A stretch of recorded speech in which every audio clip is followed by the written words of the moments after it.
Hello പ്രിയപ്പെട്ട കൂട്ടുകാരെ, നമസ്കാരം. നമ്മൾ വീണ്ടും വേറൊരു സബ്ജക്റ്റുമായിട്ട് വന്നിരിക്കുകയാണ്. ഇന്ന് മറ്റൊന്നുമല്ല, വേടനെക്കുറിച്ച് തന്നെയാണ് സംസാരിക്കാൻ ഉദ്ദേശിക്കുന്നത്. കഴിഞ്ഞ ദിവസം അദ്ദേഹം RJ റാഫിയുമായിട്ട് നടത്തിയിട്ടുള്ള ഒരു ഇൻ്റർവ്യൂ, അത് നമ്മളെല്ലാവരും കേട്ടിട്ടുണ്ടാകും അല്ലേ? ക്ലബ് FM RJ റാഫിയുമായിട്ട് സ്റ്റാർ ജാം എന്നുള്ളൊരു പ്രോഗ്രാമിൽ നടത്തിയിട്ടുള്ളൊരു ഇൻ്റർവ്യൂ നമ്മളെല്ലാവരും കണ്ടിട്ടുണ്ടാകും. അതിനകത്ത് അദ്ദേഹം ആദ്യമായിട്ട് ഒരു പബ്ലിക് പ്ലാറ്റ്ഫോമിൽ മോണലോവ ആരാണെന്ന് വെളിപ്പെടുത്തിയിട്ടുണ്ട്. ഇതുവരെയും ഒരിടത്ത് പോലും അദ്ദേഹം ഇതാണ് എന്ന് തുറന്നു പറഞ്ഞിട്ടില്ല. അപ്പോൾ നമുക്ക് അതിനെക്കുറിച്ച് സംസാരിക്കാം. അപ്പോൾ അതിനെക്കുറിച്ച് പറയുന്നതിന് മുന്നോടിയായിട്ട് പലരും പല അഭ്യൂഹങ്ങളാണ് പറഞ്ഞിട്ടുള്ളത് അല്ലേ? മോണലോവയുടെ AI വേർഷൻ ഇറങ്ങിയപ്പോൾ അതിനകത്ത് അഭിനയിച്ച മോഡലായിട്ടുള്ള കുട്ടി വിദ്യാ വിജയകുമാറാണോ അദ്ദേഹത്തിൻ്റെ ലവർ, അല്ലെങ്കിൽ വേറൊരു കുട്ടിയെക്കുറിച്ച് പറഞ്ഞു ആ കുട്ടിയാണോ ഇദ്ദേഹത്തിൻ്റെ ഗേൾ ഫ്രണ്ട്? പല അഭ്യൂഹങ്ങളായിരുന്നു. അപ്പോൾ വേടൻ തന്നെ അതിനെക്കുറിച്ച് വ്യക്തമായിട്ട് പറയുന്നുണ്ട്. അതിന് മുന്നേ ഈ വിദ്യയെക്കുറിച്ച് മോണലോവ ഫിലിമിന് അവർ കൊടുത്തിട്ടുള്ള ഒരു എന്താണ്, ഒരു പുള്ളെന്ന് പറഞ്ഞാൽ ഭയങ്കര സുന്ദരമായിട്ട് ആ കുട്ടി അഭിനയിച്ചിട്ടുണ്ട്. അപ്പോൾ അത് കണ്ടു കഴിഞ്ഞാൽ ആർക്കായാലും തോന്നിപ്പോവും ഇത് തന്നെയല്ലേ വേടൻ്റെ മോണലോവ എന്നല്ലേ. അപ്പോൾ വിദ്യ എന്താണ് ആ ഒരു കാര്യത്തെക്കുറിച്ച് ചോദിച്ചപ്പോൾ പ്രതികരിച്ചതെന്ന് നമുക്കൊന്ന് കേട്ട് നോക്കാം. എന്നിട്ടാവാം വേടനിലേക്ക് പോകാം. ഓക്കെ, വേടന്റെ മോണലോവയാണ് എന്ന് പറയുമ്പോൾ വേടന്റെ ഗേൾഫ്രണ്ട് ആണോ എന്നൊരു ചോദ്യം വരുന്നുണ്ട്. അതിനെന്താ മറുപടി? വേടന്റെ ഗേൾഫ്രണ്ട് അല്ല. വേടന്റെ ഗേൾഫ്രണ്ട് അല്ല ഗൈസ്, നിങ്ങൾ തെറ്റിദ്ധരിച്ചതാണ്. അതെ, ഒരുപാട് പേരുടെ സംശയമാണ് ഗൈസ്, വേടന്റെ ഗേൾഫ്രണ്ട് അല്ല. അതെന്താ ആ തരത്തിലേക്ക് തെറ്റിദ്ധരിക്കാൻ കാരണം എന്താണോ വിദ്യ വിചാരിക്കുന്നത്? വേടൻ തന്നെ ഓൾറെഡി പറഞ്ഞിട്ടുണ്ടല്ലോ എന്റെ ഗേൾഫ്രണ്ടിന് വേണ്ടിയാണ് ഈ പാട്ട് ഡെഡിക്കേറ്റ് ചെയ്യുന്നത്. സോ അതിൽ നിന്നൊരു ആൾക്കാരെല്ലാം ഊഹിച്ചതായിരിക്കാം. അതെ, നോക്കുമ്പം ആദ്യം അതെ, ആ കുട്ടി വ്യക്തമായിട്ട് പറഞ്ഞു വേടൻ്റെ ഗേൾഫ്രണ്ട് അല്ല. അപ്പോൾ പിന്നെ ആരായിരിക്കും വേടൻ്റെ ഗേൾഫ്രണ്ട് എന്നുള്ള ചോദ്യത്തിന് വേടൻ തന്നെ വ്യക്തമായിട്ടൊരു ഉത്തരം പറയുന്നുണ്ട്.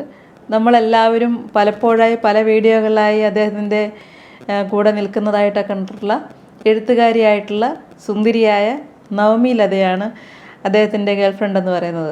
അപ്പോൾ ആ കുട്ടിയെക്കുറിച്ച് വേടനോട് ചോദിച്ചപ്പോൾ അദ്ദേഹം ഏത് രീതിയിലാണ് റിയാക്ട് ചെയ്തതെന്ന് നമുക്കൊന്ന് കേട്ടു നോക്കാം. വേടന്റെ ഗേൾഫ്രണ്ട്, വേടന്റെ മോണലോവ എന്ന് പറഞ്ഞിട്ട് ഒരുപാട് വീഡിയോസും ഇൻസ്റ്റാഗ്രാമിലും അവിടെയൊക്കെ വരുന്നുണ്ട്. അത് തന്നെയാണ് വേടന്റെ ഗേൾഫ്രണ്ട്. ആണ് വേടന്റെ ലവ് സ്റ്റോറി പറഞ്ഞുതരാം ഞങ്ങൾക്ക്. അയ്യോ, എന്റെ ലവ് സ്റ്റോറി അങ്ങനെ പ്രത്യേകിച്ച് വലിയ ലവ് സ്റ്റോറി ഒന്നുമില്ല. ഒരു ദിവസം കണ്ടു ഇഷ്ടപ്പെട്ടു, അത് തന്നെ. ഓക്കെ, ഒരു ദിവസം കണ്ടു ഇഷ്ടപ്പെട്ടു, ഭയങ്കര ലവ് സ്റ്റോറി ആയിപ്പോയല്ലേ. എന്തായാലും അത് റിവീൽ ആണ് പേരെടുത്ത് പറഞ്ഞെങ്കിലും ആണ് എന്ന് പറഞ്ഞുള്ള ആ പറച്ചിൽ നമുക്ക് മനസ്സിലാവും അത് മറ്റാരുമല്ല, നവമി ലത തന്നെയാണ്. നവമി ലത നല്ലൊരു എഴുത്തുകാരിയാണ്. അപ്പോൾ അവർ വെൽ എസ്റ്റാബ്ലിഷ്ഡ് ആയിട്ട് ഉയർന്നു വന്നുകൊണ്ടിരിക്കുന്ന ഒരു മോഡേൺ തിങ്കറും ഒക്കെയാണ്. അപ്പോൾ അവരുടെ പൂമ്പാറ്റ വേട്ട എന്ന ഒരു പുസ്തകമാണ് ഇപ്പോൾ റീസെൻ്റായിട്ട് വളരെ പ്രസിദ്ധമായിക്കൊണ്ടിരിക്കുന്നത്. അപ്പോൾ അതിൽ ചൈൽഡ്ഹുഡ് മെമ്മറീസും മറ്റു കാര്യങ്ങളുമാണ് വിശദീകരിക്കുന്നതെന്ന് പറയുന്നു. എന്തായാലും ഞാൻ ബുക്ക് വായിച്ചിട്ടില്ല, എന്നാലും അത് ഒന്ന് വായിക്കണമെന്നുള്ള ആഗ്രഹമുണ്ട്. ആ കുട്ടിയാണ് വേടൻ്റെ ഗേൾഫ്രണ്ട്. അപ്പോൾ റീസെൻ്റായിട്ട് വേടൻ്റെ വീട്ടിൽ നടന്ന ഏതൊരു ഫംഗ്ഷന് അവർ പങ്കെടുത്തതിൻ്റെ കുറച്ച് ഫോട്ടോസൊക്കെ നവമി അവരുടെ ഇൻസ്റ്റാഗ്രാം പേജിൽ ഷെയർ ചെയ്തിട്ടുണ്ട്. നമ്മളിപ്പോൾ കണ്ടുകൊണ്ടിരിക്കുന്ന ഫോട്ടോസൊക്കെ തന്നെ. ഓക്കെ, ഇനി അത് കൂടാതെ ഇപ്പോൾ നമുക്ക് ആ ഒരു കാര്യത്തിലേക്ക് കുറിച്ച് വ്യക്തമായി. ഇത് കൂടാതെ നമ്മൾ നേരത്തെ ഒരു വീഡിയോ ചെയ്തിട്ടുണ്ട്, മോണലോവ സോങ്ങിൻ്റെ ഒരു ബ്രേക്ക് ഡൗൺ, ഒരു ഡീകോഡിങ് നമ്മൾ നടത്തിയിട്ടുണ്ട്. അപ്പോൾ അതിനകത്ത് പറഞ്ഞിട്ടുള്ള കാര്യങ്ങൾ ഏകദേശം ഞാൻ അസ്യൂം ചെയ്ത കാര്യങ്ങളൊക്കെ തന്നെയും അദ്ദേഹം ഇപ്പോൾ ഈ ഒരു ഇൻ്റർവ്യൂവിനകത്ത് വിശദീകരിക്കുന്നുണ്ട്. അത് കേട്ടപ്പോൾ സന്തോഷം തോന്നി. അപ്പോൾ എങ്ങനെയാണ് ഈ ഒരു സോങ്ങിലേക്ക് വന്നത് എന്നുള്ള കാര്യം അദ്ദേഹം പറയുന്നുണ്ട്. അപ്പം നമുക്കതൊന്ന് കേട്ട് നോക്കാം. ഈ ഒരു സോങ്ങിൻ്റെ തീം എന്തുവായിരുന്നു എന്നുള്ളത് അദ്ദേഹം പറയുന്നുണ്ട്. അത് നമുക്കൊന്ന് കേട്ട് നോക്കാം. എനിക്ക് തോന്നുന്നു 1 വർഷത്തോളമായിട്ട് ഞാൻ ഇങ്ങനെ ഒരു ലവ് സോങ് ചെയ്യണം എന്നൊക്കെ വിചാരിച്ചിരിക്കുകയായിരുന്നു. പിന്നെയാണ് അപ്പൊ അതിന്റെ ഭാഗമായിട്ട് തന്നെ ഞാൻ കുറച്ച് എഴുതിയിട്ടൊക്കെ വെച്ചിട്ടൊക്കെ ഉണ്ടായിരുന്നു. പക്ഷെ ഒന്നും അങ്ങോട്ട് ഇങ്ങനെ വട്ടം വരച്ചിട്ട് എത്തണില്ല, കൂട്ടിമുട്ടണില്ല എന്നുള്ളൊരു അവസ്ഥയിൽ നിൽക്കുമ്പോഴാണ് പ്രേമൊക്കെ പിന്നെയാണ് ഉണ്ടാവുന്നത്. അപ്പൊ അതിനുശേഷമാണ് എനിക്ക് എഴുതാനൊരു ഊർജ്ജമൊക്കെ ആയത്. അപ്പൊ കുറെയൊക്കെ പ്രേമം വന്നതിന് ശേഷം എഴുതിയതും കുറെയൊക്കെ മുന്നുണ്ടായിരുന്നത് ആഡ് ചെയ്തിട്ടൊക്കെയാണ് ആ പാട്ട് ഇങ്ങനെ എഴുതിയത്. അപ്പോൾ എങ്ങനെയാണ് ആ പാട്ടിലേക്ക് വന്നതെന്ന് പറയുമ്പോൾ അദ്ദേഹം പറയുന്നുണ്ട് പ്രേമമൊക്കെ പിന്നെയാണ് ഉണ്ടായത്, അതിന് മുന്നേ തന്നെ ഞാനൊരു പ്രേമത്തിനെ കുറിച്ചൊരു പാട്ട് എഴുതണമെന്നുണ്ടായിരുന്നു. അപ്പോൾ അതിൽ കുറച്ച് കാര്യങ്ങളൊക്കെ അദ്ദേഹം അന്ന് തന്നെ നോട്ട് ചെയ്ത് വെച്ചിട്ടുണ്ട്. അത് നമുക്ക് ഏകദേശം വായിക്കുമ്പോൾ തന്നെ മനസ്സിലാകും ഏതൊക്കെ ഭാഗങ്ങളായിരിക്കാം അദ്ദേഹം കൊണ്ടുവന്ന് അതിന് മുന്നേ ലവിന് മുന്നേ വന്നിട്ടുള്ള തീമുകൾ അത് മിക്കവാറും വിപ്ലവാത്മകമായ വരികളാവാനാണ് സാധ്യത. പിന്നീട് ഈ മോണലോവ എന്നുള്ളൊരു തീം എങ്ങനെയാണ് അതിലേക്ക് വന്നത്, ആ ഒരു ഇങ്ങനെയൊരു ആക്റ്റീവ് വോൾക്കാനോ ഉണ്ടെന്നും ആ വോൾക്കാനയെക്കുറിച്ച് ഐഡിയ തന്ന ആരാണെന്നും ഒക്കെ വേടൻ തന്നെ വിശദമായിട്ട് പറയുന്നുണ്ട്. അതുകൊണ്ട് നമുക്കൊന്ന് കേട്ട് നോക്കാം. അത് വളരെ ഒരു എന്താണ് ഒരു ടേണിംഗ് പോയിൻ്റ് ആയിരുന്നു. എനിക്ക് തോന്നുന്നു ആ പാട്ടിൻ്റെ തന്നെ ഒരു ഹൈപ്പ് എന്ന് പറയുന്നത് തന്നെ ആ ഒരു അഗ്നിപർവ്വതമാണ്. അതിനുള്ളിൽ നിന്ന് വരുന്ന ലാവയാണ് തൻ്റെ മോഹലാവ എന്നൊക്കെ പറയുന്നത്. ഭയങ്കരമായ ഒരു എന്താണ് എക്സൈറ്റഡ് ആയിട്ടുള്ള ആർക്കും ചിന്തിക്കാനാവാത്ത ഒരു തരം പ്രണയവികാരമാണല്ലേ.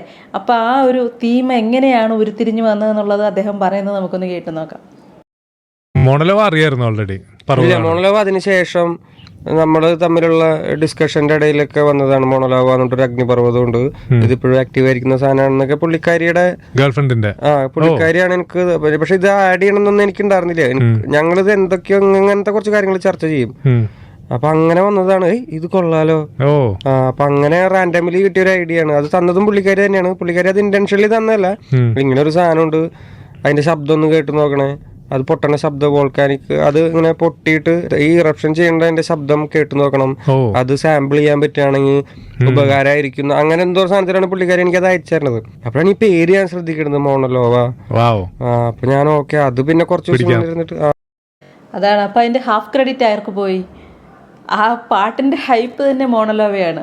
അപ്പോൾ മോണലോവയെ കുറിച്ചിട്ട് ഒരു വിത്ത്, ഒരു തീം വേടൻ്റെ മനസ്സിലേക്ക് ഇട്ട് കൊടുത്ത ആൾ നവമി തന്നെയാണ്. അപ്പോൾ പാട്ടിൻ്റെ കുറച്ച് എന്താണ് പങ്ക് ഇതിനകത്ത് നവമിക്കും ഉണ്ട്. അതുകൊണ്ട് അവർക്ക് തന്നെ ഇരിക്കട്ടെ ഒരു കുതിരപ്പവൻ എന്ന് പറയുന്നത്. ഒരിക്കലും ഒരു കവിയും അല്ലെങ്കിൽ ഒരു പ്രണയിതാവും തൻ്റെ പ്രണയത്തെക്കുറിച്ച് ഒരു അഗ്നിക്ക് പർവ്വതമായിട്ടോ മറ്റോ ഒന്നും, ഇതിനകത്ത് പല വരികളും അങ്ങനെയൊക്കെ തന്നെയാണ്, ബോംബും മറ്റു കാര്യങ്ങളും ഒക്കെയാണ് പറയുന്നത്. അതിനെക്കുറിച്ചൊക്കെ അദ്ദേഹം പറയുന്നുണ്ട്. നമുക്ക് അതൊക്കെ കേട്ട് നോക്കാം. ആരായാലും അവരവരൊരു കവിത എഴുതിയാലും ഒരു പാട്ട് എഴുതിയാലോ കഥ എഴുതിയാലോ അവരവർക്ക് ഇഷ്ടമുള്ളൊരു പോർഷൻ ഉണ്ടാവും അല്ലേ. ഏറ്റവും ഇഷ്ടമുള്ളൊരു 2-3 വരികളുണ്ടാവും. അപ്പോൾ നമ്മളൊരു കവിത എഴുതിയാലേ നമുക്ക് മനസ്സിലേക്ക് ഏറ്റവും തറച്ചു നിൽക്കുന്ന 2-3 വരികളുണ്ടാവും. അപ്പോൾ വേടനോട് ചോദിക്കുകയാണ്, അതിനകത്ത് താങ്കൾക്ക് ഏറ്റവും ഇഷ്ടമുള്ള വരി ഏതാണെന്ന് ചോദിക്കുമ്പോൾ വേടൻ അതിന് പറയുന്ന ആ വരികളെക്കുറിച്ച് പറയുന്നൊന്ന് കേട്ട് നോക്കാം. നമുക്കൊന്ന് കേട്ട് നോക്കാം കേട്ടോ. ഇനി മോണലോവ. നീ ചിരിച്ചാൽ ബീത്തോവനോ, നിന്നെ പെറ്റതേത് മഹാനോ, ഞാൻ നാഗസാക്കി ഹിരോഷിമ, നീ എന്നിൽ വന്ന് വീഴാമോ, എന്റെ ലിബിയ, നിന്റെ തെരുവിൽ കിടന്ന് മരിക്കും ഞാൻ അറിയാം, നോർത്ത് കൊറിയ, നിന്റെ തടവറയിൽ അടിയറവ് ഞാൻ പറയാം. മോനലോവയെ മോഹലാവയെ എന്റെ നാളയെ പ്രേമലീലയെ, മോനലോവയെ മോഹലാവയെ എന്റെ നാളയെ പ്രേമലീലയെ. അദ്ദേഹം അത് ചുമ്മാതെ ഇരുന്ന് പാടുമ്പോൾ പോലും ആ പാട്ടിൻ്റെ ഒരു ഫീൽ എന്താണല്ലേ, നമുക്കത് പറഞ്ഞറിയിക്കാൻ വയ്യാത്ത ഒരു പ്രത്യേക ഫീലാണ്. സാധാരണ നമ്മൾ പാട്ടിൻ്റെ ആ മ്യൂസിക്കും സിസ്റ്റവും എഫക്റ്റും എല്ലാം ഇട്ട് പാടുമ്പോഴത്തേനും, പക്ഷേ ആ മനുഷ്യൻ വെറുതെ ഇരുന്ന് പാടിയിട്ട് പോലും ആ പാട്ടിൻ്റെ ഫീൽ എന്തുവാണ്. അപ്പം അത്രയ്ക്ക് ഹൃദയത്തിൽ തൊട്ടാണ് ആ പാടുന്നതെന്നുള്ളതാണ്. ഇഷ്ടമുള്ള വരി ഏതാണെന്ന് ചോദിച്ചപ്പോൾ തന്നെ അദ്ദേഹം പറഞ്ഞത്, നീ ചിരിച്ചാൽ ബീതോവനോ. നമ്മളതിൻ്റെയൊക്കെ വേർഡ് ഡീകോഡിങ് ചെയ്തിട്ടുള്ളതാണ്. ബീതോവൻ സംഗീതത്തെ പോലെ മനോഹരമാണ് നിൻ്റെ ചിരി, നിന്നെ പെറ്റതേത് മഹാനോ. ആ ഒരു വരികളാണ് അദ്ദേഹത്തിന് ഇഷ്ടമെന്ന് പറയുന്നു. ഫിസിക്കലായിട്ടുള്ള കുറേ വേർഡ്സ് പറയുന്നുവെങ്കിലും അതിൻ്റെ വികാരം വളരെ തീവ്രമാണ്. ലിബിയ എന്ന് പറയുന്ന രാജ്യത്ത് മുഹമ്മദ് ഗദ്ദാഫിയെക്കുറിച്ച് എപ്പോഴും ഏത് ഇൻ്റർവ്യൂവിലും അദ്ദേഹം പറയുന്നുണ്ട് തൻ്റെ രാജ്യത്തെ അത്രയധികം സ്നേഹിക്കും. എന്നാൽ ആ രാജ്യത്തുണ്ടായ കലാപത്തിൽ ആ രാജ്യത്തെ തന്നെ ജനങ്ങളാൽ കൊല്ലപ്പെടുകയും ചെയ്ത നേതാവിനെക്കുറിച്ച്, അങ്ങനെ കൊല്ലപ്പെട്ടാൽ പോലും ഞാൻ അതിൽ സന്തോഷിക്കും. നിൻ്റെ തടവറ, നോർത്ത് കൊറിയയിലെ തടവറ നമ്മൾ പല വീഡിയോയിലും പറഞ്ഞു, അത്രയും ഭീകരമായ അന്തരീക്ഷമുള്ള ആ തടവറയിൽ നീ എന്നെ കിടത്തിയാൽ പോലും ഞാനത് ആസ്വദിക്കും. ഒരു ആറ്റം ബോംബായിട്ട് ലിറ്റിൽ ബാവിയോ ഫാറ്റ്മാനോ ആയിട്ട് നീ എൻ്റെ മേലിൽ വന്ന് വീണ് കഴിഞ്ഞാൽ അങ്ങനെ ഇല്ലാതാവാൻ ഞാൻ ആഗ്രഹിക്കുന്നു എന്നൊക്കെ പറയുന്ന ആ പ്രേമത്തിൻ്റെ ഉദാത്തമായ എന്താണ് വിപ്ലവാത്മകമായ വരികൾ എന്ന് പറയാം അല്ലേ.